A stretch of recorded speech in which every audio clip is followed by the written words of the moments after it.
সামনে উপস্থাপন করিয়া দায়িত্ব নিলাম আর দায়িত্ব ছাড়লাম। কি ভাবতেছো দেশটা মগের পড়লুক না? আগে যা দেখেছি সিন্ডিকেট, তার চেয়ে এখন বড় বড় সিন্ডিকেট। সাজিদ আলম দায়িত্ব নেওয়া সহজ।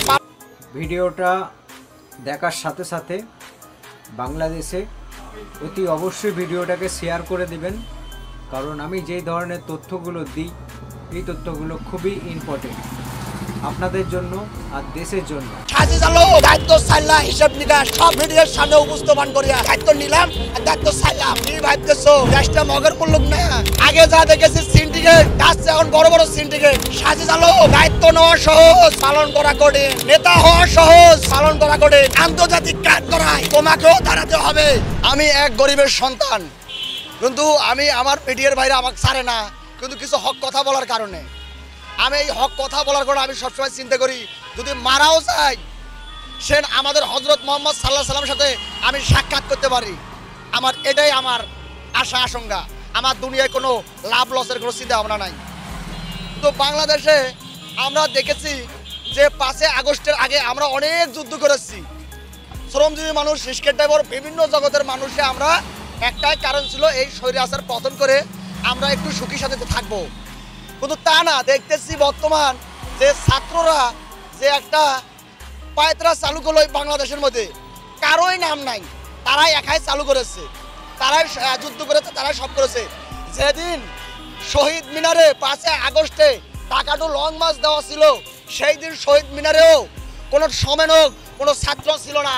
যে সময় আমাদের গরিব দুঃখী স্কেট ড্রাইভার, শ্রমিক সবাই যখন এয়ারপোর্ট ব্যারিকেড ভাঙিয়ে, যখন আমাদের ব্যারিকেড ভাঙার পর গণভবন দিকেছে, তখন সারা বাংলাদেশের সমন্বয়ক বড় বড় ছাত্র, বিসিএস কাডার মাস্টাররা বের হয়ে তারা মিষ্টি ফুল শাহবাগ দিকে ছোড়া শুরু করছে। আমরা বাস্তব আমি ছিলাম শাহবাগে প্রায় 3 ঘন্টা ছিলাম।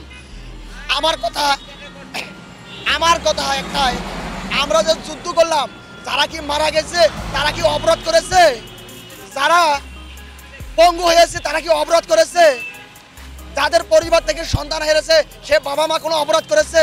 আমি জানতে চাই বাংলাদেশের 18 কোটি মানুষের কাছে তাদের তামান্না ছিল একটাই, আমরা স্বৈরাচার পতন করব, আমরা দেশটাকে ভালোবাসবো, নতুন একটা বাংলাদেশ গড়াবো, যেন মানবাধিকার, এই দেশে মানবাধিকার আমরা ফিরি পাই, একটাই আমাদের উদ্দেশ্য ছিল। কিন্তু তা না, আগে যা দেখেছি সিন্ডিকেট, তার চেয়ে এখন বড় বড় সিন্ডিকেট। আমার আজ কথা হলো যে একটাই, বাংলাদেশে যে হাই হ্যালো আমার লোক, ওনাকে ছাড়ি দেন, ওনাকে চাকরি দেন, ওনাকে টাকা দেন, ওনাকে মাল দেন। এই হাই হ্যালো যে মোবাইল দিয়ে ইউজ করে যদি সারা বাংলাদেশের যদি হাইব্রিড নেতারা, যদি কোটিপতিরা আমাদের বাংলাদেশ চালায়, আমরা গরিব দুঃখী মানুষ কোথায় যাব আর কোথায় যা দাঁড়াবো? আর আমরা কাকেই কি বলবো? একমাত্র আমাদের রিজিকের মালিক আল্লাহ, আমাদের হাই হ্যালোর মালিক আল্লাহ। আমরা তো যুদ্ধ করে মারা গেছি, আমাদের গরিব দুঃখী মানুষ। আমার গলাটা ভালো না, অত স্পষ্ট কিছু বোঝা জানিস না। আমার মনে অনেক আবেগ যে শহীদ স্মৃতি ফাউন্ডেশন, যে সাজিদ আলম যে উদ্যোগতা নিল, কিছু লোক পাইছে, কিছু লোক পায় নাই, কিছু এখনো শাহবাগে আন্দোলন করে। দায়িত্ব নেওয়া সহজ, পালন করা কঠিন। নেতা হওয়া সহজ, পালন করা কঠিন। কিছু কিছু জায়গায় ভাববেন জনগণ হওয়া ভালো, কিন্তু নেতা হওয়া ভালো না। আমি অনেক মিডিয়ায় আমি যা অতিথি বলেছি সব এখন বাস্তবতা দেখতেছি। আমরা রিস্কের ড্রাইভার, আমরা হালাল টাকা খাই, আমাদের আল্লাহ আমাদের সব কিছু জ্ঞান কাণ্ড দিয়ে দেয়। আমি অতীতে মিডিয়ায় 5 আগস্ট থেকে যা বলেছি সব হুবহুব বাংলাদেশে সব একসাথে, একটু 19-20 নাই, সব মিলিত হইতেছে। তাই আমাদের বাংলাদেশের মধ্যে দেখতেছি 99% লোক সিন্ডিকেটের সাথে জড়িত, মাত্র 1% লোক আমাদের মতো গরিব মানুষ, এরাই ভালো। 1%-এর মধ্যে কিছু বড় লোক আছে 5%, আর 95% লোক আমরা আছি গরিব দুঃখী মানুষ। আমরা খুব বিপদে আছি। আমাদের বিনিময়ে ভাই এই বাংলাদেশটা টিকে আছে, না হয়তো আল্লাহ যে কোনো মুহূর্তেই আমাদের গজব দিত। যে আমরা এখন বাচ্চাদের খাওয়াতে পারি না, পড়াতে পারি না, আমরা চলতে পারি না। যে আমাদের পার্শ্ববর্তী হাইকোর্ট, এই হাইকোর্টে একজন রিট করেছিল যে অটো রিক্সা নিষিদ্ধ। এই নিষিদ্ধ এখন কোথায় যা শেষ হবে আর কোথায় যা শুরু হবে। বাংলাদেশের আইন চলে যেমন নদীর পানির স্রোত যেভাবে যে ড্রেন কাটি দেওয়া যায়, ওইভাবে বাংলাদেশের আইন কানুন স্রোতের মতো চলে যায়। বাংলাদেশের কোনো গরিবের বিচার নাই, কোনো মানুষের আইন কানুন নাই, সব হয় টাকার বিনিময়ে। যদি টাকার বিনিময়ে হয়, যারা যুদ্ধ করেছে তারা যা মারা গেল, এই দায়িত্ব কে নেবে? সাজিদ আলম, তুমি দায়িত্ব নিয়েছো, দায়িত্ব পালন করার আগে তুমি এই দায়িত্ব কি জন্য চাইলা?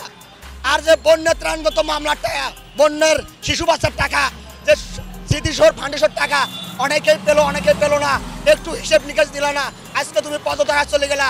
কি ভাবতেছো দেশটা মগের মুল্লুক না? দায়িত্ব না, আগে বলছে দায়িত্ব নেওয়া সহজ, পালন করা কঠিন। আমরা রাজনীতি করি রাস্তায়, আমাদের জ্ঞান কাণ্ড অনেক, কিন্তু আমাদের চেনে না। কিন্তু আমরাও যুদ্ধ করেছি, কিন্তু আমাদের নাম ছিল না।